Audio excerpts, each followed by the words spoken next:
তোলাবাজি নিয়েও কড়া হুঁশিয়ারি দিয়েছেন মুখ্যমন্ত্রী শুভেন্দু অধিকারী। তিনি বলেছেন যে কোথাও কোনো তোলাবাজি চলবে না, টোটো হকারদের থেকে তোলাবাজি চলবে না, বৈধ রসিদ ছাড়া কোনো টাকা নয়, টাকা চাইলেই অভিযোগ জানাবেন, প্রতি ক্ষেত্রে পুলিশ হস্তক্ষেপ করবে, এমনটাই জানিয়েছেন শুভেন্দু অধিকারী। কি বলেছেন একবার শোনাবো।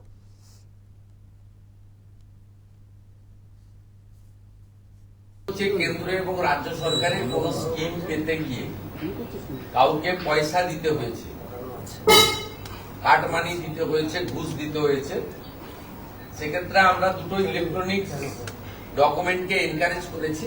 একটা হচ্ছে পেটিএম এ পেমেন্ট, আর একটা হচ্ছে অ্যাকাউন্ট ট্রান্সফার, আরটিজিএস এনএফটিএস করে টাকা ট্রান্সফার। কে বলেছি আমরা এই ডকুমেন্ট পেলে অ্যারেস্ট করে দেব। আর আজ থেকে অটো টোটো হকার কাছ থেকে কোনো তোলা সিন্ডিকেট কেউ তুলবেন না। কোন অবৈধ টোল হকারদের কাছে কালেকশন, সাফাই কালেকশন ইত্যাদি বৈধ রসিদ ছাড়া কেউ তুলবেন না। কেউ যদি টাকা চাইতে আসে আপনারা সোজা থানায় যাবেন, থানা আপনাদের প্রোটেকশন দেবে।